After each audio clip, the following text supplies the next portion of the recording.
सबसे पहले हम ब्लेंडर को ओपन कर लेंगे। इस वीडियो में हम इसका इंटरफेस देखेंगे, कौन सी चीज़ कहाँ पे है और इसका यूज़ क्या है। इसमें आप देख सकते हैं यहाँ पे रिसेंट फाइल्स है। अगर आपने कोई रिसेंट फाइल्स यूज़ की है तो आपको ब्लेंडर रिसेंट फाइल्स दिखाएगा। यहाँ पे आपका न्यू फाइल्स ऑप्शन है और यहाँ पे आपका वर्क स्पेसिस है। ये वर्क स्पेसिस के अंदर आप किसी भी वर्क स्पेसिस में यहाँ से डायरेक्टली जा सकते हैं। सीखने के लिए हम जनरल में सबसे पहले जाएंगे। अगर आपको यहाँ से वर्कस्पेस स्विच करना हो तो आप कंट्रोल एन प्रेस करके किसी भी वर्कस्पेस में जा सकते हैं। जैसे कि 2D एनिमेशन में आप गए, फिर वापस कंट्रोल एन करके आप वापस जनरल में आ सकते हैं। अभी यहाँ पे हमारा ऑब्जेक्ट है। जैसे ही आप ऑब्जेक्ट चेंज करेंगे उसके मुताबिक अपना पूरा का पूरा इंटरफेस चेंज होता जाएगा। इस अपने लेफ्ट हैंड साइड में यहाँ पे टूल्स है, डिफरेंट काइंड्स ऑफ टूल्स है। जैसे सिलेक्ट टूल है, इससे हम सिलेक्ट कर पाते हैं किसी भी ऑब्जेक्ट को लेफ्ट क्लिक से। और अगर आपने 3D कर्सर ऑप्शन रखा तो आप उससे आप जहां पे भी लेफ्ट क्लिक करेंगे वहां पे अपना 3D कर्सर मूव हो जाएगा। ये अपना मूव टूल है। मूव टूल से जिस भी ऑब्जेक्ट को आप चूज करेंगे उसको आप मूव कर सकते हैं अप डाउन किसी भी डायरेक्शन में। फिर अपना रोटेट टूल से जिससे आप ऑब्जेक्ट को रोटेट कर सकते हैं। किसी भी ऑब्जेक्ट को सिलेक्ट करके उसे अलग अलग डायरेक्शन में रोटेट कर सकते हैं, एक्स वाई जेड। फिर अपना स्केल है, स्केल की मदद से आप किसी भी चीज को बड़ा या छोटा कर सकते हैं किसी भी डायरेक्शन में। फिर अपना ट्रांसफॉर्म ऑप्शन है। ट्रांसफॉर्म ऑप्शन ऐसा ऑप्शन है जिससे आपको तीनों एक ही में मिलेंगे। आप मूव कर सकते हैं, स्केल कर सकते हैं और उसको रोटेट भी कर सकते हैं। ये सारा के सारे अपने टूल्स हैं। अगर हम एन प्रेस करेंगे तो हमें ट्रांसफॉर्म पैनल दिखेंगे। ट्रांसफॉर्म पैनल की मदद से हम क्या कर सकते हैं कि उसमें लोकेशन वाइज हम उसको शिफ्ट कर सकते हैं एक्स वाई जेड डायरेक्शन में, उसे रोटेट भी कर सकते हैं और उसका स्केलिंग भी अप डाउन कर सकते हैं और डायमेंशन भी कम ज्यादा कर सकते हैं। ट्रांसफॉर्म के नीचे टूल्स है। टूल्स के अंदर हमें डिफॉल्ट टूल्स दिए हुए हैं। अगर इसमें हमने चूज सिलेक्ट कर लिया तो उसके मुताबिक बाय डिफॉल्ट वह टूल्स हमें रहेंगे और टूल्स की प्रॉपर्टीज दिखती है। अलग अलग टूल्स जैसे हम सिलेक्ट करेंगे उन सारे टूल्स की प्रॉपर्टीज इसमें दिखेंगी। आप देख सकते हैं जैसे मैं टूल्स को बदलता हूँ प्रॉपर्टीज भी बदल जाती है। टूल्स के नीचे व्यू पोर्ट है। व्यू पोर्ट में आपको किस तरह से दिख रहा है और 3D कर्सर की पोजीशन भी पता चलती है। कैमरे का फोकल लेंथ आप कम और ज्यादा करते हैं जिससे आपका व्यू जिस तरह से आपको देखना हो उस तरह से आप देख सकते हैं। ये हमारी आउटलाइन है। आउटलाइन के अंदर ऑब्जेक्ट्स रहते हैं। जैसे अभी हमारे सीन में कैमरा है, क्यूब है, लाइट है, इन सबको हम यहाँ से ही सिलेक्ट कर सकते हैं। जैसे में हम ये इस पे क्यूब पे क्लिक करेंगे तो अपना क्यूब सिलेक्ट होता है। ये आउटलाइन है। उसके ऊपर व्यू लेयर डिस्प्ले है। इसमें अपने को जितने भी लेयर है वो लेयर दिखते हैं और अगर हम किसी का कॉपी या कोई और प्रोसेस करना चाहते हैं तो यहाँ से कर सकते हैं। ये सीन लेयर है। इसके अंदर हमें सीन में रही हुई सारी चीजें दिखती है कि हमारी इस सीन में क्या क्या चीजें हैं और हम एक सीन टू दूसरे सीन में स्विचिंग भी कर सकते हैं। इस साइड में राइट हैंड साइड में ये प्रॉपर्टीज पैनल है। इसमें हमें अलग अलग टाइप की प्रॉपर्टीज दिखती है। जैसे कि हमने क्यूब सिलेक्ट किया हो तो क्यूब के रिलेटेड सारी की सारी प्रॉपर्टीज है जो हमें यहाँ पे मिलेंगी। फिजिक्स से लेके सेटिंग से लेके इसका रेंडरिंग कौन सा है वो सारी डिटेल मिलेंगी। जैसे हमने यहाँ पे कैमरा अगर सिलेक्ट किया तो कैमरा में काफी प्रॉपर्टीज गायब हो गई क्योंकि उसमें वो प्रॉपर्टीज अवेलेबल नहीं है। हम अगर लाइट सिलेक्ट करेंगे तो उसकी प्रॉपर्टीज भी बदल जाएंगी। जैसे हमने कैमरा सिलेक्ट किया तो यहाँ पे कैमरा का ऑप्शन आ गया और हमें उसमें कैमरे में फोकल लेंथ वगैरह वगैरह सब एडजस्ट कर सकते हैं। जैसे हमने लाइट सिलेक्ट किया तो लाइट के अंदर ये बल्ब आ गया, उसका हम कलर चेंज कर सकते हैं। कौन सी कलर की आपको लाइट चाहिए वो सारी चीजें इसमें से मिलती है। तो ये हो गया हमारा इंटरफेस। यहाँ पे टॉप पे हम देखेंगे तो टॉप पे अपना लेआउट मेनू है। उसमें आप किसी भी में जा सकते हैं जैसे कि मॉडलिंग है, स्कल्पटिंग है, UV editing, texture painting, shading. फिर एनिमेशन है। एनिमेशन में आप देख सकते हैं कि हमें नीचे डॉप शीट मिल रही है और साइड में ये लेआउट मिल रहा है। फिर रेंडरिंग में जा सकते हैं, यहाँ पे हमें अपना फाइनल रेंडर व्यू मिलेगा। हम अभी लेआउट में वापस आ जाते हैं। नीचे की साइड अगर हम देखेंगे तो वहां पे अपना टाइम लाइन है। टाइम लाइन के अंदर हम की फ्रेम सेट कर सकते हैं, जिससे हम स्टनिंग एनिमेशन बना सकते हैं। इस वर्कस्पेस में मूव करने के लिए हम बेसिकली माउस का यूज करेंगे। माउस में अपना मिडिल माउस बटन रहता है, उस स्क्रॉल व्हील का यूज करके हम इसको zoom zoom in zoom out कर सकते हैं। 1 3 7 का यूज करके हम उसको फ्रंट साइड और टॉप व्यू में ला सकते हैं। अभी हम आगे इसका इंटरफेस और डीप में देखेंगे, अभी के लिए सिर्फ हम इसमें इतना ही देखेंगे।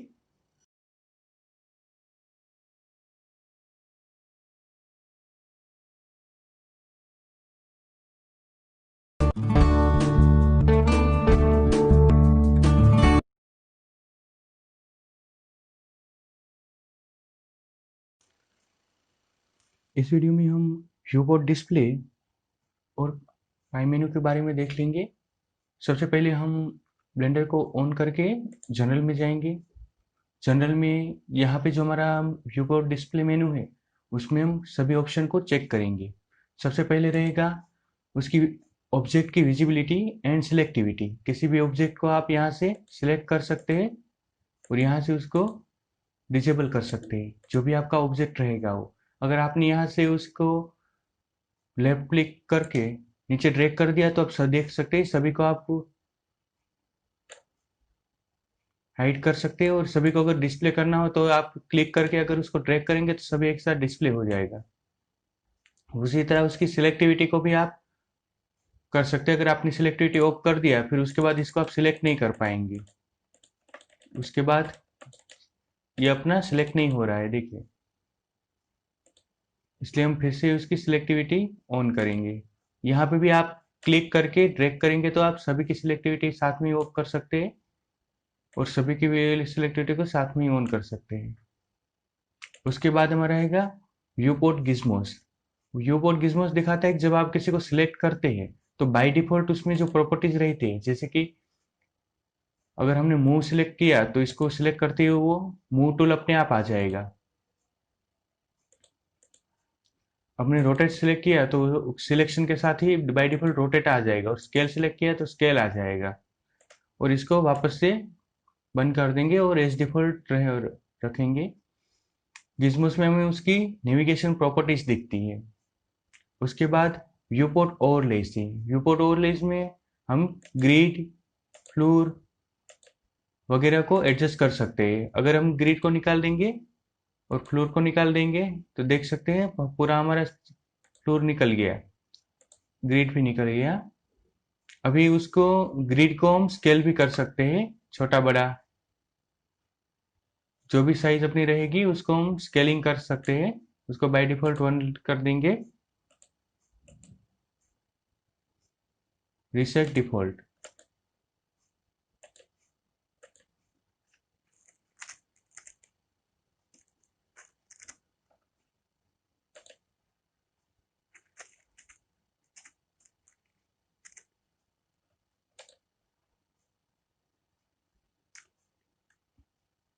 इसमें वायर फ्रेम का भी ऑप्शन है। वायर फ्रेम जब हम सिलेक्ट करते हैं तो हमें पूरी की पूरी उसकी वायर फ्रेम दिखती है। इसमें अगर हमें नहीं दिख पा रही है तो हम इसको डिलीट करके एक मंकी ऐड कर देंगे। Shift A, mesh, monkey. अभी हम देख सकते हैं कि वायर फ्रेम ऑन ऑफ से क्या डिफरेंस होता है। तो हमें पूरी वायर फ्रेम दिख रही है।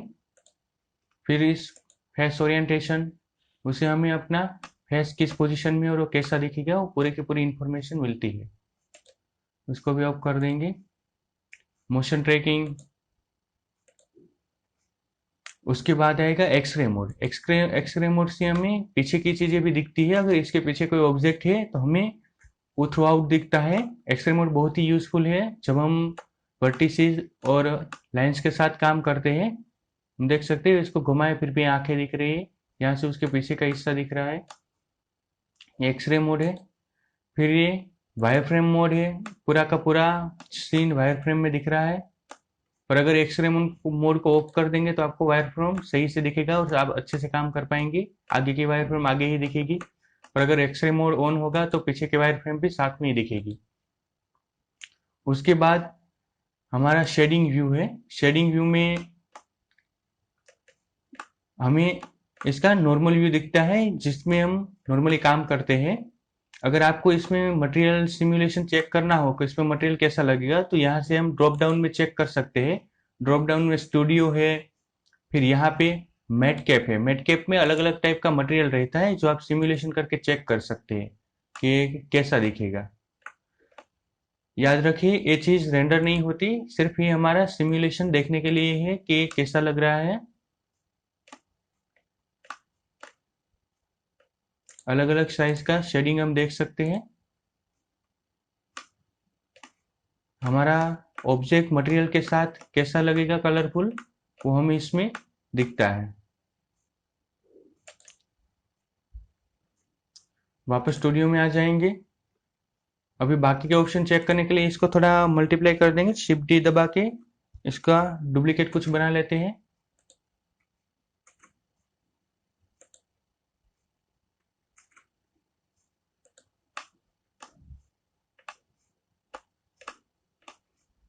अभी यहाँ वापस जाएंगे स्टूडियो में, रैंडम का एक ऑप्शन है, रैंडम पे क्लिक करेंगे। देख सकते हैं सभी अलग अलग टाइप के मंकीज दिख रहे हैं, अलग अलग कलर में दिख रहे हैं। पूरा रैंडमाइज हुआ। अभी इसको वापस ऑब्जेक्ट में चले जाएंगे ताकि नॉर्मल व्यू कर सके। उसके बाद दूसरे ऑप्शन में जाएंगे, व्यू पॉइंट शेडिंग में। इसमें हमें शेडिंग दिखेगा कि शेडिंग के साथ जब मटेरियल होगा तो ये कैसा दिखेगा। उसके लिए हमें अलग अलग टाइप के मटेरियल ऑप्शन दिए हुए हैं, डे नाइट अलग अलग टाइप के व्यूज है, वो व्यूज हम चेक कर सकते हैं। इवन हम लाइट की डायरेक्शन भी चेंज कर सकते हैं, स्ट्रेंथ, रोटेशन, ये जो डायरेक्शन है वो डायरेक्शन एंगल वो सभी से चेंज कर सकते हैं। ओपेसिटी, पीछे का एनवायरनमेंट है उसको भी बदल सकते हैं और देख सकते हैं कि हमारा कैसा लगेगा। ब्लरी लेवल भी चेक कर सकते हैं, स्ट्रेंथ भी चेक कर सकते हैं। उसके बाद हमारा लास्ट ऑप्शन जो बचता है वो है रेंडर। रेंडर ऑप्शन में ड्रॉप डाउन में जब हम क्लिक करेंगे तब हमें सिर्फ इतना ही दिख रहा है और कुछ नहीं दिख रहा है, क्योंकि ये वो फाइनल मोड है जहाँ पे हम चीज़ों को सही में रेंडर कर रहे हैं। अभी हम यहाँ जाके रेंडर के ऑप्शन चेक करेंगे। अभी ये ईवी में है। ईवी एक रेंडर मशीन है, इसको हम साइकिल में कन्वर्ट कर सकते हैं। साइकिल थोड़ा सा स्लो है और इसमें हमें एग्जैक्ट रेंडरिंग मिलता है देखने को। तो ये हमारा व्यू पॉइंट की टोटल डिटेल हमने चेक कर ली है, किसको क्या कहते हैं और किसका कब यूज होगा। यहाँ पे जब हम इसको साइकिल में कन्वर्ट करते हैं, यहाँ पे अपने को पॉज का भी बटन मिलता है ताकि हम अलग अलग रेंडरिंग टाइम पे इसको पॉज या प्ले कर पाए।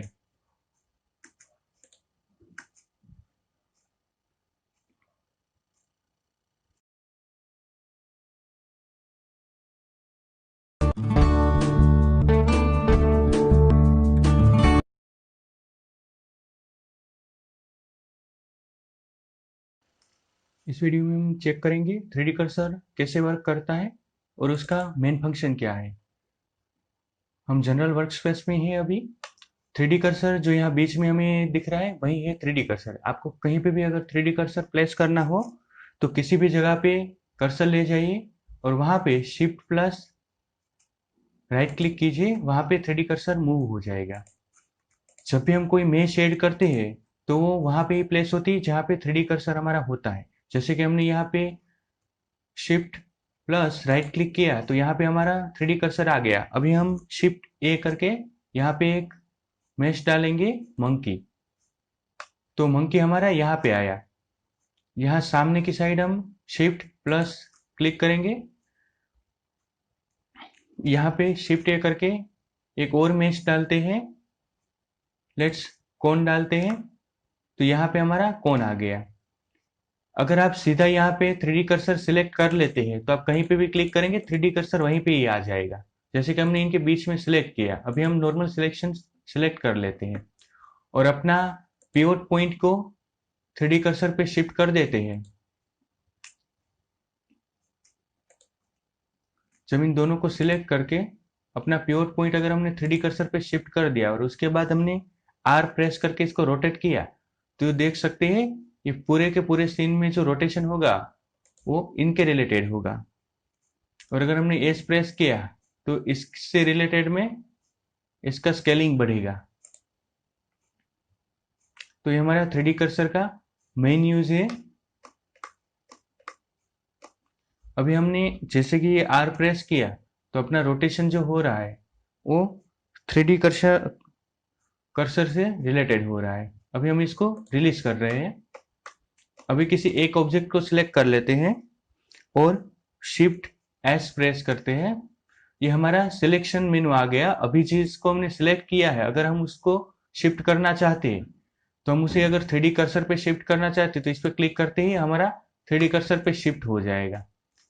अगर हमने किसी और ऑब्जेक्ट को भी सिलेक्ट किया है और उसको भी सेम शिफ्ट एस प्रेस करके 3D कर्सर पे शिफ्ट करना है तो उसको भी हम 3D कर्सर पे शिफ्ट कर सकते हैं। इसी तरह हमने 3D कर्सर पे शिफ्ट कर दिया। 3D कर्सर बहुत ही यूजफुल चीज है अपनी किसी भी ऑब्जेक्ट को नेविगेशन करने के लिए और उनको शिफ्टिंग करने के लिए।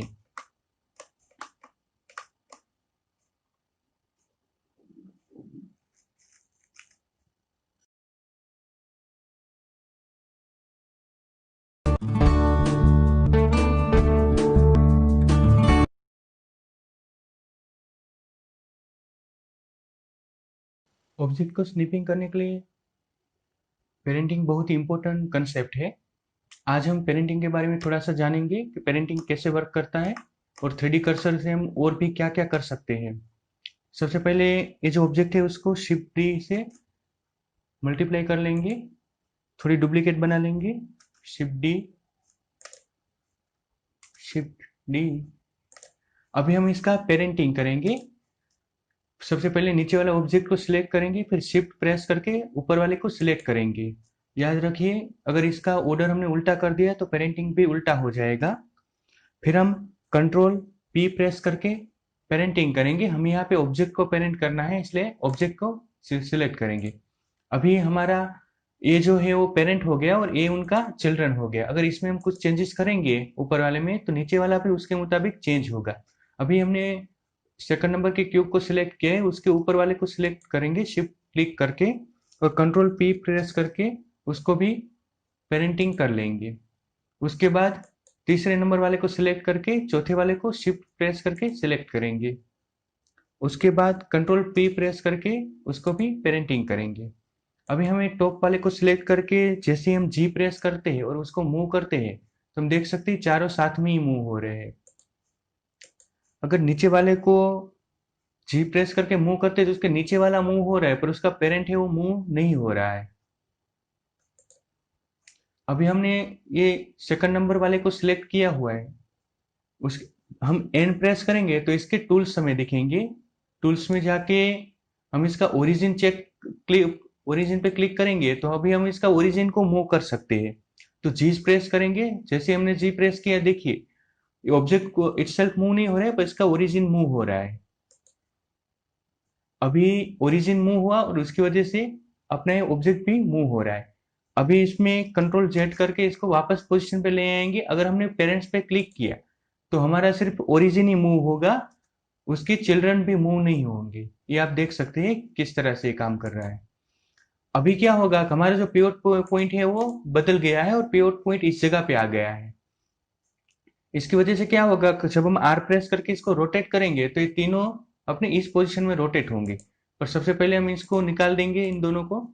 उसके बाद हम इसको प्रेस करके आर प्रेस करेंगे तो ये इन तीनों को ऐसे घुमा सकते हैं हम। ये हमने एक बढ़िया सा एनिमेशन टाइप बना दिया है जिससे हम इनको घुमा सकते हैं। ये एज अ हिंज काम कर रहा है। अगर इसको हम जूम करेंगे या कुछ भी करेंगे तो ये इस पिवट को फॉलो करेगा।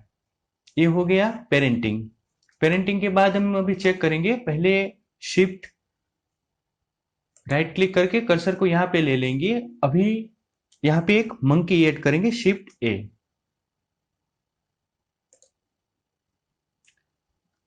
अभी मंकी को थोड़ा सा जूम करेंगे। जब भी हम कहीं ऑब्जेक्ट डालते हैं तो ऑब्जेक्ट सीधा का सीधा वहीं पे आता है, पर अगर हमें ऑब्जेक्ट को किसी सरफेस पे लाना हो तो हम कैसे ला सकते हैं, वो भी हम इसमें देख सकते हैं। जैसे कि यहाँ पे हमारा 3D कर्सर को हम सिलेक्ट कर लेंगे। 3D कर्सर को सिलेक्ट करते ही अपने 3D कर्सर की यहाँ पे टूल्स मेनू में आ जाएगा। उसमें हम ओरिएंटेशन में व्यू है जिसमें हम जियोमेट्री कर देंगे। अभी हमारा कोई भी जियोमेट्री को फॉलो करेगा। तो हम जैसे ही 3D कर्सर हमारा सिलेक्टेड है, इसलिए हम लेफ्ट क्लिक कर जहां पे करेंगे वहां पे हमारा 3D कर्सर आ जाएगा। तो यहाँ पे हम अपना 3D कर्सर इस सरफेस पे लेते हैं, मतलब अपने इस सरफेस पे अपना 3D कर्सर है। यहाँ पे शिफ्ट ए करके कोन एंटर करेंगे। कोन, अभी यहाँ पे कोन जब भी हम कोई ऑब्जेक्ट एंटर करते हैं यहाँ पे उसका एक मेनू आता है। उस मेनू में यहाँ पे अलाइन वर्ड है, वर्ड में हम 3D कर्सर कर देंगे। 3D कर्सर करते ही वो अपने सरफेस पे आ जाएगा। अभी इसको एस प्रेस करके इसका थोड़ा सा ओरिएंटेशन छोटा करेंगे तो देख सकते हैं कैसे ये को सरफेस में से ही निकला हो वैसा दिख रहा है हमें। आप देख सकते हैं कि जैसे ही सरफेस से एकदम अलाइन हो गया है। सेम दूसरी साइड पे भी ऐसा ही हम एक अलाइनमेंट करेंगे। पहले वहां पे 3D कर्सर सिलेक्टेड है तो यहाँ पे प्रेस करते ही अपना 3D कर्सर इस सरफेस पे आ गया है। अभी शिफ्ट ए करके एक और ऑब्जेक्ट डालेंगे। लेट मी एक टोरस डाल देते हैं। अभी टोरस में सेम यहाँ पे उसका टोरस का मेनू आ गया जिसमें अलाइन आए। अलाइन में वर्ड की जगह हम 3D कर्सर कर देंगे। ये अभी 3D कर्सर को एग्जैक्टली अलाइन हो गए। इसमें एस प्रेस करके इसको छोटा कर देंगे। ये मस्त सा डोनेट बन गया। अभी देख सकते हैं इसके एक साइड में हमने टायर जैसा डोनेट लगा दिया है और वो एग्जैक्ट सरफेस से अलाइन है। ये हमारा 3D कर्सर का कुछ सबसे बेहतर यूज है जिसकी मदद से हम किसी भी सरफेस में स्नैपिंग कर सकते हैं और उस सरफेस के पैरेलल अलाइन करके ऑब्जेक्ट को एंटर कर सकते हैं।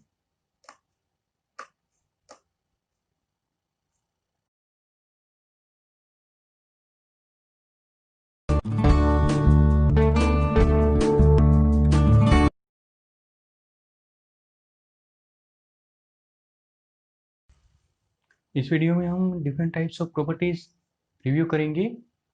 इस राइट हैंड साइड में हमें जो मेनू दिख रहा है ये डिफरेंट टाइप्स ऑफ प्रॉपर्टीज है। अलग अलग प्रॉपर्टीज को हम यहाँ से चेक करेंगे और उसे समझेंगे। अगर आपको इसको जूम आउट करना है तो अगर आप कंट्रोल स्पेस बार क्लिक करेंगे तो पूरा का पूरा आपको जूम आउट होकर दिखेगा। पर हमें प्रॉपर्टीज को कैसे इफेक्ट करती है वो चेक करने इसलिए फिर से कंट्रोल स्पेस बार क्लिक करके उसको यहाँ पे लाएंगे। इसको थोड़ा सा बड़ा कर लेंगे ताकि हम अच्छे से प्रॉपर्टीज पैनल को समझ पाए। सारी प्रॉपर्टीज है। हमें प्रॉपर्टीज पैनल में सिलेक्ट जाने के लिए पहले यहाँ पे सिलेक्शन करना पड़ेगा। हमने ऑब्जेक्ट में एक क्यूब को सिलेक्ट कर लिया है। अभी जो पहला हमारा प्रॉपर्टीज पैनल है वो है active tool and workspace setting.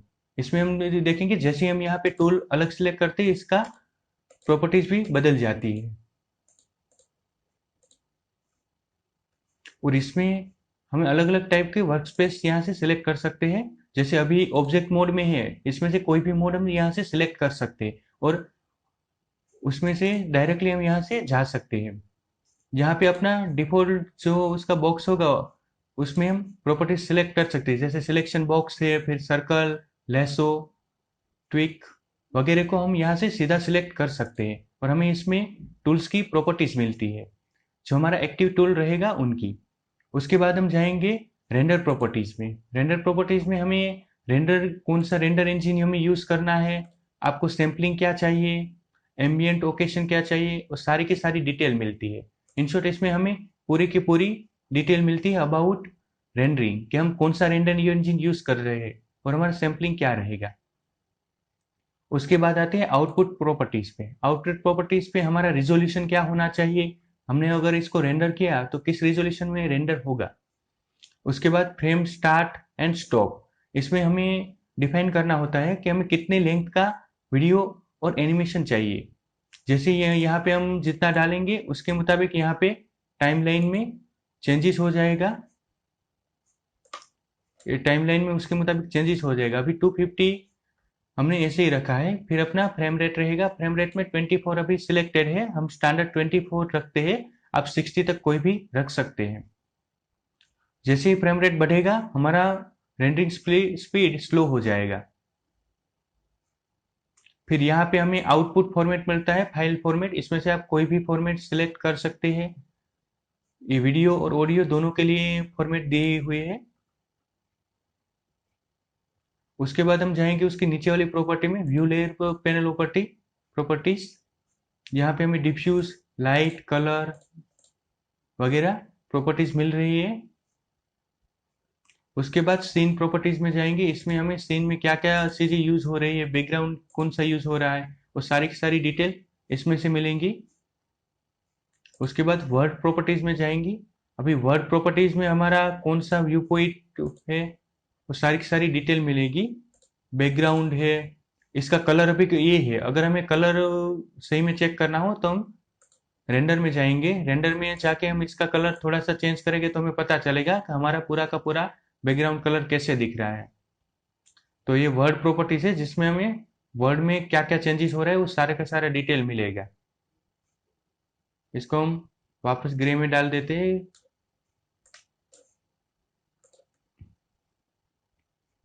अभी नीचे की साइड में जाएंगे हमारा ऑब्जेक्ट प्रॉपर्टीज में। ऑब्जेक्ट प्रॉपर्टीज में हमें उनका लोकेशन डेटा मिलेगा, रोटेशन डेटा मिलेगा और स्केलिंग डेटा मिलेगा।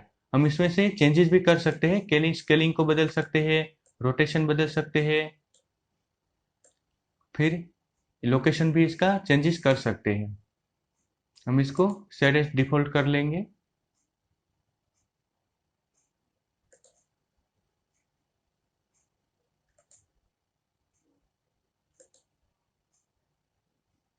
उसके नीचे हमें मॉडिफायर प्रॉपर्टीज में मिलेंगी। इसमें डिफरेंट टाइप्स ऑफ मॉडिफायर है। हमें जो भी मॉडिफायर चाहिए वो हम यहाँ से ऐड करते हैं किसी भी ऑब्जेक्ट के लिए। यहाँ बहुत सारे मॉडिफायर दिए हुए हैं जिसमें हमें अलग अलग टाइप के सिमुलेशन मिलते हैं। फिर हम कुछ जनरेट कर सकते हैं, मॉडिफाई कर सकते हैं। ये सारी की सारी डिटेल यहाँ पे हमें मिल जाएगी। उसके बाद पार्टिकल प्रॉपर्टीज में जाएंगे। पार्टिकल प्रॉपर्टीज में आप कोई पार्टिकल ऐड करेंगे, उसके बाद हमें उसका सारा का सारा डिटेल मिलेगा। आपने किस टाइप का, अगर हमने हेयर में किया है इमीटर है तो इसमें से पार्टिकल्स इमिट होंगे। जैसे हमने स्पेस बार क्लिक किया तो पार्टिकल्स इमिट होना चालू हो गया। तो इसको अभी हम बंद कर देंगे। पार्टिकल्स प्रॉपर्टीज के नीचे है फिजिक्स प्रॉपर्टी। फिजिक्स प्रॉपर्टीज में हमें सारी की सारी फिजिकल एक्टिविटीज जो हम कर सकते हैं वो सारी की सारी डिटेल यहाँ पे हमें मिलेगी। उसके नीचे ऑब्जेक्ट कंस्ट्रेंट डेटा है। अब वो ऑब्जेक्ट को किस तरह कंस्ट्रेंट करना है, उसे रोकना कैसे है, वो सारी की सारी डिटेल इसमें से मिलेगी। और हम इसमें से ऐड कर सकते हैं कोई भी डिटेल। जैसे हमने कोई कॉपी लोकेशन ऐड किया तो उसके मुताबिक हम उसका लोकेशन को एक्स वाई जेड डायरेक्शन में कहीं पे भी कंस्ट्रेंट कर सकते हैं, पर अभी हमें इसकी जरूरत नहीं है। उसके बाद ऑब्जेक्ट डेटा प्रॉपर्टीज में जाएंगे। यहाँ पे हमें ऑब्जेक्ट के सारे डेटा मिलेगा। हम ऑब्जेक्ट में यहाँ पे कुछ ऐड भी कर सकते हैं। जैसे हमने ग्रुप ऐड किया, वर्टेक्स ग्रुप। यहाँ पे हम शेप कीज ऐड कर सकते हैं। वर्टेक्स ग्रुप एक ऑब्जेक्ट को अलग तरीके से वर्क करने के लिए बहुत ही यूजफुल है। उसके नीचे हम मटेरियल प्रॉपर्टीज में जाएंगे। मटेरियल प्रॉपर्टीज में हमने एक मटेरियल डाल दिया है। अगर उसको चेक करना हो तो हम यहाँ पे रेंडर में जाके चेक कर सकते हैं। इस मटेरियल का बेस कलर हम यहाँ से बदल दे सकते हैं। उसको अलग अलग टाइप का मेटालिक बना सकते हैं। ये मेटालिक पूरा का पूरा बन गया।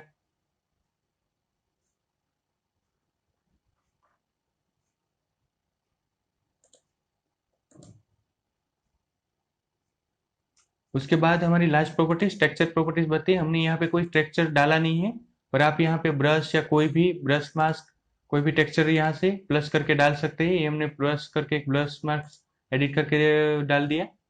इसमें हमें सारी उसकी प्रॉपर्टीज मिलेंगी।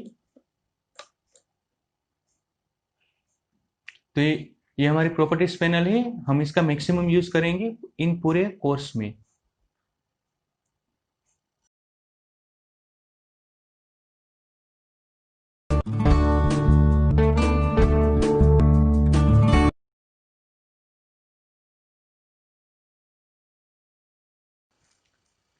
Scenes, layers and collections. ये हमारा ऑब्जेक्ट्स मैनेजमेंट का बहुत ही बढ़िया तरीका है। जैसे कि यहाँ पे हम क्लिक करेंगे तो हमारे सिर्फ एक ही सीन अवेलेबल है अभी। हम बहुत सारी सीन बना सकते हैं। जिस तरह कोई मूवी क्रिएट करनी हो तो उनके लिए हम पहले एक सीन बनाते हैं, फिर दूसरा सीन बनाते हैं, फिर तीसरा सीन बनाते हैं। उसी तरह यहाँ पे भी हम एक नया सीन क्रिएट कर सकते हैं। तो हम सबसे पहले नया सीन क्रिएट करेंगे न्यू में जाके। ये पूरा का पूरा सीन एम्प्टी है क्योंकि इसके अंदर ऑलरेडी कुछ नहीं है। हम इसके अंदर एक ऑब्जेक्ट एंटर करते हैं, शिफ्ट ए मंकी। यहाँ पे हमने एक ऑब्जेक्ट एंटर कर दिया है। ये है सीन 1 में। एक सीन से दूसरे सीन में जाने के लिए यहाँ पे क्लिक करके हम सीन में जा सकते हैं।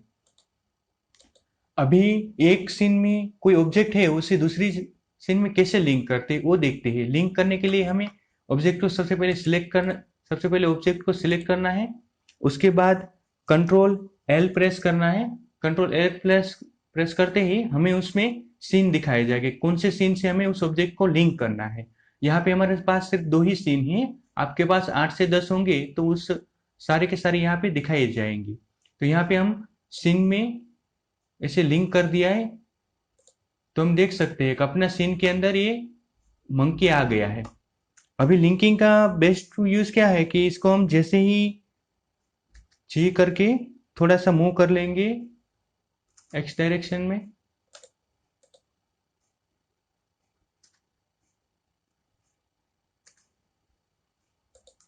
अभी इस मंकी को हम एडिट मोड में जाके थोड़ा सा इसमें चेंजेस करेंगे। कोई भी एक वर्टेक्स सिलेक्ट कर लेंगे, जी करके इसको थोड़ा सा अप कर दिया। अभी हम दूसरे सीन में देखेंगे इसका इफेक्ट क्या होता है। तो सीन 1 में देखिए मंकी की पोजीशन भी बदल गई है और हमने उसका जो वर्टिसेज में चेंजेस किया था वो भी बदल गया है। इस तरह एक सीन से दूसरे सीन में ऑब्जेक्ट को हम लिंक कर सकते हैं। अभी हम सीन 1 में आ जाएंगे, जो हमारा पहला ओरिजिनल सीन था। ये ऑब्जेक्ट हमारा सिलेक्टेड ऑब्जेक्ट जो है वो हमारा सीन 2 में है, मंकी में। अभी हम यहाँ पे अपना सीन कलेक्शन में आएंगे। सीन कलेक्शन में हमें सारे के सारे डेटा मिलेंगे। सबसे पहले हम यहाँ पे अपने लेयर को नाम दे देंगे।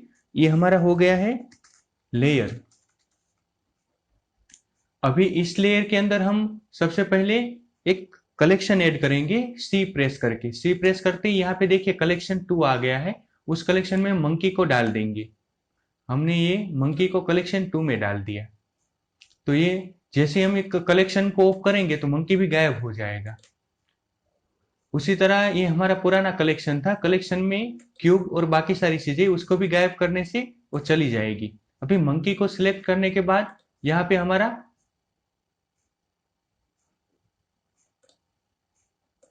सीन को कलेक्शन में चेक कर लिया। अभी हमारा लेयर एक ही लेयर है। अभी हम कोई और लेयर ऐड करना हो तो यहाँ से हम न्यू लेयर में ऐड कर सकते हैं। जैसे हमने न्यू लेयर पर क्लिक किया अभी हमारा लेयर 01 आ गया है। अभी लेयर 01 में हम इसको थोड़ा सा माइनर बाहर निकाल लेंगे। अभी लेयर 01 में हम एक और कलेक्शन डालेंगे जिसमें हम इस क्यूब को अलग कर देंगे बाकी सबसे। तो हम यहाँ पे सी प्रेस करके एक और कलेक्शन डालेंगे, कलेक्शन 3। और उसमें हम डालेंगे light and camera. Control press करके दोनों को सिलेक्ट कर लेंगे और इनको सीन कलेक्शन 3 में डालेंगे। तो हमारा 2 लेयर ऑलरेडी रेडी हो गए हैं। अभी हम लेयर में फर्स्ट लेयर में जाएंगे जो हमने फर्स्ट बनाया था उसमें, और अपना मंकी को सिलेक्ट करेंगे। सिलेक्ट करके मंकी को यहाँ पे फिल्टर में जाएंगे। फिल्टर में कुछ ऑप्शन है अपने पास, वो सारे के सारे ऑन करेंगे। मास्किंग का ऑप्शन है, रेंडरेबिलिटी का ऑप्शन है, उनको क्लिक कर लेंगे। जो सारे के सारे ऑप्शन यहाँ पे हमें दिखना चालू हो गए हैं। अभी सुजान मंकी के लिए हमने यहाँ पे तो सबको ऑन कर दिया है। अभी सुजान मंकी के लिए हम लेयर में मास्किंग करेंगे कलेक्शन 2 के लिए। अभी हम जाएंगे सी लेयर 01 में और उसमें हम क्यूब के लिए मास्किंग कर देंगे। तो हमने क्यूब के लिए मास्किंग कर दिया है। अभी हम यहाँ पे कलेक्शन की मदद से काफी चीजें कर सकते हैं, जैसे कि किसी भी चीज का सिलेक्शन करना हो मल्टीपल, तो यहाँ पे जाके हम सिलेक्ट ऑब्जेक्ट में जाएंगे तो सारे के सारे सिलेक्ट हो जाएंगे। ये तब काम आता है जब बहुत सारे ऑब्जेक्ट आपने कलेक्शन में ले लिए हो। अभी डीसिलेक्ट करने से हम राइट क्लिक एंड डीसिलेक्ट से डीसिलेक्ट कर सकते हैं। लेयर की बहुत सारी प्रॉपर्टीज राइट क्लिक से यहाँ पे हमें दिखाई दे रही है, वो सारी की सारी यूज कर सकते हैं। अगर मान लीजिए किसी चीज का आपको इंस्टेंट बनाना हो, जैसे कि ये सुजान मंकी है, उनका कॉपी आपको बनाना है, जिस कॉपी उनसे पूरा का पूरा लिंक हो, तो इसको यहाँ को क्लिक करके यहाँ ले आएंगे तो इसका कॉपी बन जाएगा। देखिए हमारा मंकी का कॉपी बन गया है। अभी सुजान मंकी, अभी हम जितना चेंजेस इसमें करेंगे वो सारा का सारा चेंजेस अपना इंस्टेंट में भी होगा। देखिए पूरा का पूरा इसको घुमा सकते हैं। तो हमने इसमें चेक कर लिया है, पहले हमने सीन में चेक कर लिया कौन कौन से सीन हम ये ऐड कर सकते हैं। सीन के बाद हम गए लेयर में, लेयर में न्यू लेयर कैसे क्रिएट करने हैं वो सारा देख लिया। और यहाँ पे सी प्रेस करके कलेक्शन अलग अलग कैसे क्रिएट करने हैं वो सारा का सारा हमने चेक कर लिया।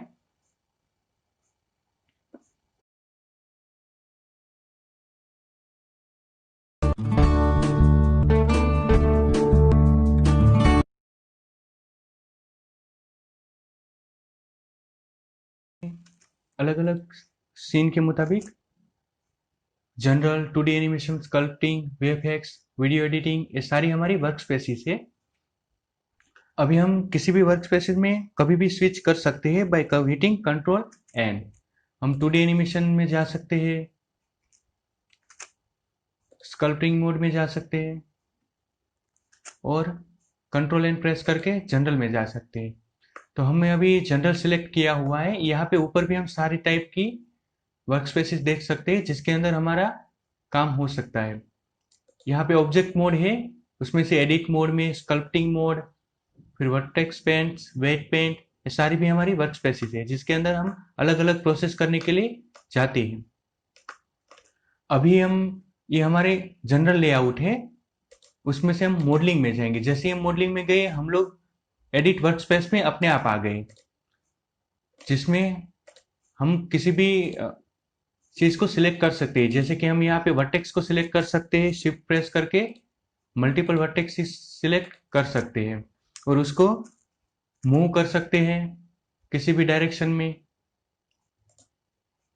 फिर यहाँ पे लेफ्ट क्लिक करके राइट क्लिक से हम लोगों को उसका वर्टेक्स मेनू मिलता है। वो मेनू बदलता रहता है, जैसे हमने यहाँ पे वर्टेक्स सिलेक्ट किया हुआ है उसकी जगह पे हम लाइन सिलेक्ट करेंगे तो उसका मेनू बदल जाएगा, एज आ जाएगी। उसके बाद फेस सिलेक्ट किया और हमने राइट क्लिक किया तो उसकी वो जो जगह अलग मेनू आ जाएगा। अभी मोल्डिंग के बाद हम जाएंगे स्कल्पटिंग में। ये हमारा स्कल्पटिंग मोड है, इसमें हम थोड़ा सा कलर बलर ऐड कर देते हैं।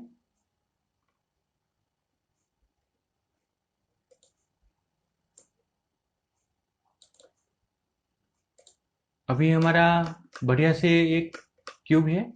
स्कल्पटिंग मोड में हम यहाँ पे इसको थोड़ा बहुत वर्टेसिस को डिफरेंट कर सकते हैं। राइट क्लिक करके हम इसका स्ट्रेंथ बढ़ा सकते हैं और इसका रेडियस भी बढ़ा सकते हैं। तो अभी ये फास्ट फास्ट होने लगा। तो इसमें हम अलग अलग टाइप की स्कल्पटिंग कर सकते हैं। अगर इसकी जगह पे कोई और ऑब्जेक्ट होता है तो उसमें उसके हिसाब से वर्टिसेस के मुताबिक इसमें स्कल्पटिंग होता है। अभी स्ट्रेंथ में रेडियस डाउन कर देंगे, स्ट्रेंथ भी रिसेट कर देंगे। उसके बाद है ये अपना यूवी एडिटिंग। यूवी एडिटिंग में हम इसको सिलेक्ट करते ही यहाँ एडिट से ऑब्जेक्ट मोड में जाएंगे, पूरा सिलेक्ट हो गया। अभी एडिट मोड में जाके हम इसको अगर पूरा सिलेक्ट कर लेंगे तो यहाँ पे हमें उसके मुताबिक एडिट कर सकते हैं। इसको जी करके हम ऐसे ऐसे करके कहीं पे भी मूव कर सकते हैं। उसके बाद टेक्सचर पेंट आया। इसमें टेक्सचर पेंट में ये अभी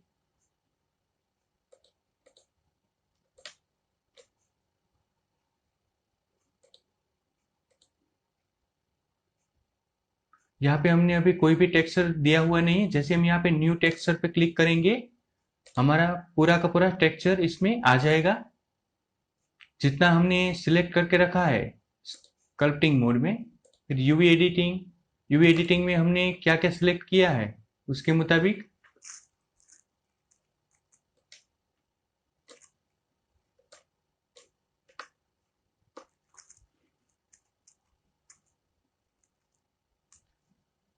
अभी हम टेक्सचर पेंट में गए। टेक्सचर पेंट में हमें पूरा का पूरा टेक्सचर मिल रहा है देखने को। यहाँ पे हम इसका पेंटिंग कर सकते हैं, पर इस पे हमने अभी तक कोई मटेरियल ऐड नहीं किया है, इसलिए हम सबसे पहले यहाँ पे जाके एक मटेरियल ऐड करेंगे और बेस कलर में जाके इमेज टेक्सचर पे क्लिक करेंगे।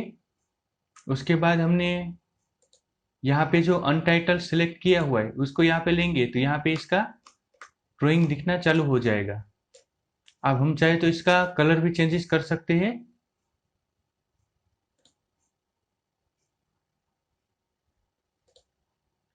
व्हाइट से थोड़ा ग्रीन कर देते हैं। ओके, तो यहाँ पे हम 2D में और 3D में जिस तरह चाहे वह उस तरह पेंटिंग कर सकते हैं टेक्सचर पेंट में। उसके बाद आ गया शेडिंग। शेडिंग में हमें यहाँ पे 3D व्यू दिखता है जिसमें हम हमारा किस तरह से ऑब्जेक्ट बिहेव करता है वो पूरा का पूरा इसमें दिखाई देता है। हम चाहे तो इसको चेंजेस भी कर सकते हैं यहाँ से। यहाँ पे अपना व्यू पोर्ट हम चेंज कर सकते हैं, किस तरह का व्यू हमें चाहिए देखने के लिए। पूरा का पूरा चेंजेस यहाँ से हो सकता है। अपना व्यू पोर्ट मेनू में से ये पूरा चेंजेस हमें मिलेगा। उसके बाद आ गया एनिमेशन। एनिमेशन में हम यहाँ पे डॉप शीट है उसमें यहाँ पे कैमरा व्यू है। जैसे हम इसको ऑब्जेक्ट को मूव करेंगे वो कैमरे में भी मूव होगा और हम इसको मैनिपुलेट कर सकते हैं और उसके मुताबिक यहाँ पे हम की फ्रेम्स सेट कर सकते हैं। उसके बाद आ गया रेंडरिंग मोड। अभी रेंडरिंग में हमारे पास अनटाइटल है तो हमने यहाँ पे उसको रेंडर कर लिया। यहाँ पे हमें अपना फाइनल रिजल्ट्स मिलता है, जो हमने काम किया उसका फाइनल रिजल्ट्स इसमें यहाँ पे मिलता है। उसके बाद है कंपोजिटिंग में। कंपोजिटिंग में हमारे पास यहाँ पे डॉप शीट है और यहाँ पे अपना वर्क स्पेस है। यहाँ पे हम अलग अलग टाइप के कंपोजिटिंग कर सकते हैं। कंपोजिटिंग के बाद है स्क्रिप्टिंग। स्क्रिप्टिंग में हम देखेंगे तो यहाँ पे अगर आपको पाइथन या कोई लैंग्वेज आती है तो आप अपने मुताबिक इसका स्क्रिप्टिंग भी कर सकते हैं, इसमें चेंजेस करना अलाउबल है। ये सारे के सारे वर्क स्पेसिस हम साथ में काम कर रहे हैं। जिस चीज की जब जरूरत होगी हम उसके मुताबिक यहाँ पे चेंजेस करते रहेंगे और स्विचिंग होता रहेगा।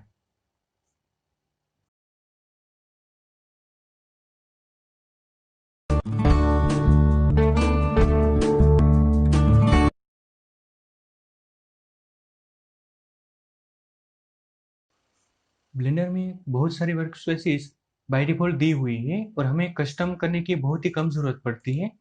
पर जब भी आपको कस्टम वर्क स्पेसिस की जरूरत हो, अपने हिसाब से कोई वर्क स्पेसिस क्रिएट करनी हो, तो यहाँ पे ऊपर में जहाँ पे लेआउट वगैरह मेन्यू है उसी के अंदर ये प्लस का सिंबल है जिसमें आप वर्क स्पेसिस ऐड कर सकते हैं। तो आप पहले से ऐड की हुई कोई भी वर्क स्पेस ऐड कर सकते हैं या डुप्लीकेट करंट में जा सकते हैं। डुप्लीकेट करंट में जाएंगे तो लेआउट 1 है उसमें आप सिलेक्ट करके माई वर्क स्पेसिस टाइप कर दीजिए।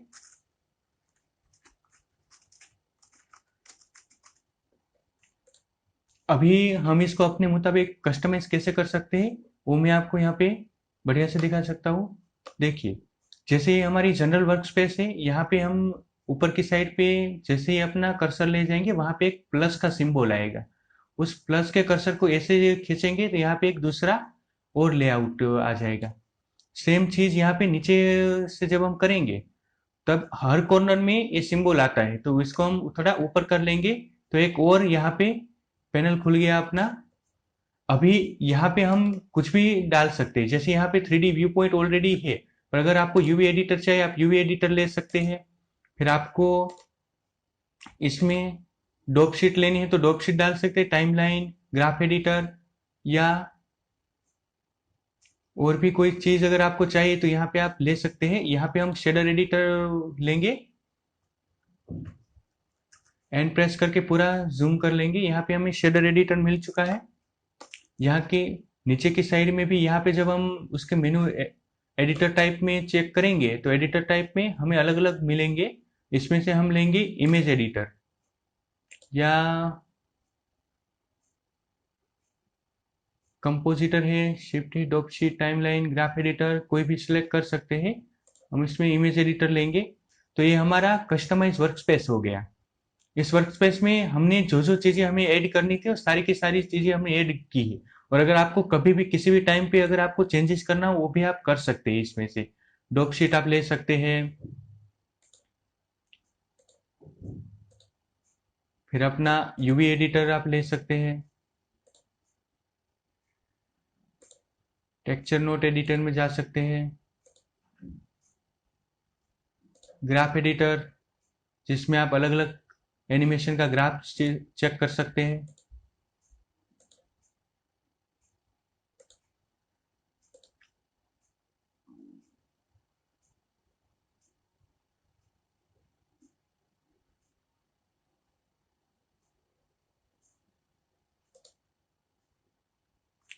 तो इस तरह आप कोई भी वर्क स्पेस को अपने हिसाब से कस्टमाइज कर लीजिए।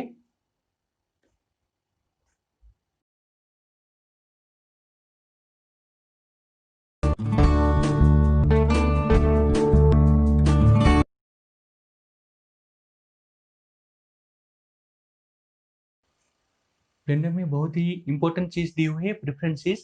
प्रेफरेंसेस में जाके आप इसमें बहुत सारे ऑप्शन ऐड कर सकते हैं और बहुत सारे ऑप्शन को चेंजेस कर सकते हैं। इसके लिए हम सबसे पहले एडिट में प्रेफरेंसेस में जाएंगे और डिफरेंस ऑप्शन को और शॉर्टकट को देखेंगे। सबसे पहले जो हमारे पास है वो है इंटरफेस। इंटरफेस में आप जाके रिजोल्यूशन अपना बढ़ा सकते हैं, कम कर सकते हैं। रिजोल्यूशन हमने डबल कर दिया, इससे हमारा सिंबल कम ज्यादा हो गया। अभी इसको हम बाय डिफॉल्ट 1 रहता है तो 1 कर देंगे। रिजोल्यूशन आप कभी भी कम और ज्यादा यहाँ से कर सकते हैं डिस्प्ले में। फिर अपना थीम्स है। थीम्स में अभी हम लोग ब्लेंडर डार्क यूज कर रहे हैं, पर अगर आपको माया या कोई और सॉफ्टवेयर यूज करना आता हो और आपने किया हो तो इसमें आप उसका यूज कर सकते हैं। हम अभी ब्लेंडर डार्क थीम ही यूज करेंगे जो सबसे बढ़िया है। फिर यहाँ पे व्यू पोर्ट में जाएंगे। व्यू पोर्ट में हमें अलग अलग टाइप का गिज्मोस और बाकी सभी चीज़ें पता चलती है।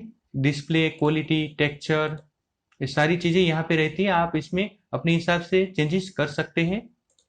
फिर लाइट्स में जाएंगे। यहाँ पे स्टूडियो लाइट, अलग अलग टाइप की जो लाइट्स है उसमें आपको जो भी चेंजेस करना हो यहाँ से कर सकते हैं, पर हम अभी इसको डिफॉल्ट ही रखेंगे। फिर एडिटिंग में जा सकते हैं। एडिटिंग में ऑब्जेक्ट में जो एडिटिंग रहता है, जैसे अपना डुप्लीकेट डेटा में आपको एक्शन, आर्मेचर, कर्व वगैरह को सिलेक्ट कर सकते हैं या डिसलेक्ट कर सकते हैं। आप मटेरियल बाय डिफॉल्ट रख सकते हैं या पार्टिकल बाय डिफॉल्ट रख सकते हैं कोई भी डुप्लीकेट एरिया में। फिर ये ऑब्जेक्ट डेटा है, ऑब्जेक्ट है, यहाँ से सारे के सारे सिलेक्शन कर सकते हैं। अलाइनमेंट टू वर्ड की जगह आप अगर 3D कर्सर बाय डिफॉल्ट रख देंगे तो हमेशा ही 3D कर्सर को फॉलो करेगा। डिफॉल्ट कलर यहाँ पे ये दिया हुआ है, आप इसमें से चूज करके कोई भी अलग कलर ले सकते हैं। फिर एनिमेशन में जाएंगे। एनिमेशन में हमें टाइमलाइन के लिए बहुत सारे ऑप्शन दिए हुए हैं, मिनिमल इन्फो और की फ्रेमिंग के लिए भी काफी ऑप्शन है। ऑटो की फ्रेमिंग कैसे होगा, और उसमें यहाँ पे वार्निंग दिया हुआ है, आप इसमें ओनली इंसर्ट अवेलेबल भी डाल सकते हैं। फिर एडवांस। एडवांस में आप अलग अलग टाइप के जो ऑप्शन है, जिस तरह आपको कोई भी ऑप्शन जो सिलेक्टेड है वो ऑप्शन आपके वर्कस्पेसिस में ऐड किए हुए हैं। जैसे जैसे हमें जरूरत पड़ती जाएगी हम ऑप्शन ऐड करते जाएंगे। अगर सारे ऑप्शन हमने सिलेक्ट कर लिए तो फिर हम कंफ्यूज हो जाएंगे, क्योंकि इसमें बहुत सारे ऑप्शन ज्यादा आ जाते हैं। इसकी डिटेल यहाँ पे हमें मिल जाती है। उसके बाद इनपुट मेथड है। इनपुट मेथड में हम चेक करेंगे तो हमारे पास इम्यूलेटेड नम पैड है, जिससे आप नम पैड में इम्यूलेटेड नम पैड का यूज करके हम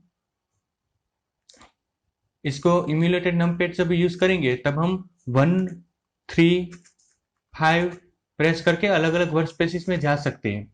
और इसमें front view, side view, top view वगैरह में जा सकते हैं।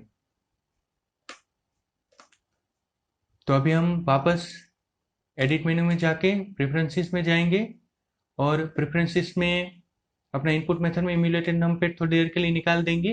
फिर माउस में आप अगर 3 बटन माउस इम्यूलेट करते हैं तो 3 बटन माउस से भी काफी चीजें ऐसी हो सकती है। अभी इनपुट मेथड हमने चेक कर लिया, अभी हम नेविगेशन में जाएंगे। हमारा जो भी नेविगेशन ऑर्बिट रहता है, इसमें हम जूम से लेके ऑर्बिटिंग और पानिंग सब कुछ इसमें चेक कर सकते हैं। अभी हम की मैप में जाएंगे। की मैप में ब्लेंडर अपना जो भी पुराना ब्लेंडर का वर्जन था और इंडस्ट्रियल कंपेटेबल अगर आप सिलेक्ट करेंगे तो माया, जीब्रस और बाकी सारे जो सॉफ्टवेयर है उनके रिलेटेड ब्लेंडर शॉर्टकट ट्रांसफर हो जाएंगे। ये ब्लेंडर के सारे शॉर्टकट है जो अभी ब्लेंडर के नए वर्जन के मुताबिक है। अगर आपको पुराने वर्जन की आदत है तो आप पुराने वर्जन के मुताबिक यहाँ पे कर सकते हैं। और यहाँ पे सारे के सारे शॉर्टकट हम ऐसे ही रखेंगे। अगर आपको इसको चेंज करना हो तो आप यहाँ से उसमें चेंजेस भी कर सकते हैं।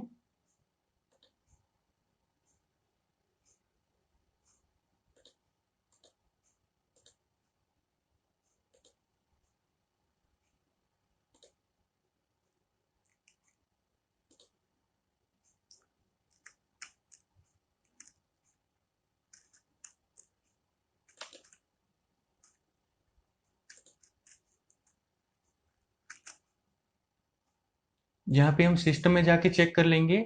सबसे पहले हम यहाँ नन में, अगर आपके पास कोई भी प्रोसेसर ऐसा नहीं है तो यहाँ पे नन आएगा। हम यहाँ पे कुडा में चेक करेंगे। हमारा ग्राफिक सॉफ्टवेयर ये है जो ग्राफिक प्रोसेसर, और इसमें हम इसको भी टिक कर लेंगे ताकि हमारे स्पीड और भी ज़्यादा बढ़ जाए। फिर इसमें से अगर आपके पास कोई भी अवेलेबल है तो आप इसमें सिलेक्ट कर सकते हैं। यहाँ पे ध्यान रखिए, अगर आपने सैम्पलिंग जो अपना अंडू स्टेप है उसको बढ़ा दिया तो हम यहाँ पे 32 स्टेप तक अंडू कर सकते हैं। अगर आपको इसको बढ़ाना है तो हम बढ़ा सकते हैं, पर इससे आपकी ओवरऑल मेमोरी ज़्यादा कंज्यूम होगी। यहाँ पे सेविंग के डिफरेंट ऑप्शन दिए हुए हैं। यहाँ पे हमारा टाइमर सेट है जो हमें हर 2 मिनट में अपनी फाइल सेव हो जाती है। अगर आप सेव करनी रह गई तब भी इसमें सेव हो जाएगी। यहाँ पे हमारा फाइल का बाय डिफॉल्ट पाथ दिया हुआ है। आप यहाँ से अपनी आउटपुट का पाथ पहले से सिलेक्ट कर सकते हैं जिससे वो हर बार डिफॉल्ट वहीं पे जाएगी। तो ये हमारा इंटरफेस और शॉर्टकट्स हो गए। हम इसमें से सभी को चूज कर सकते हैं और इसमें धीरे धीरे करके हम इसमें सीखते जाएंगे। जिस जिस चीज़ों की जरूरत होगी उन उन चीज़ों को हम इसमें यूज करते जाएंगे।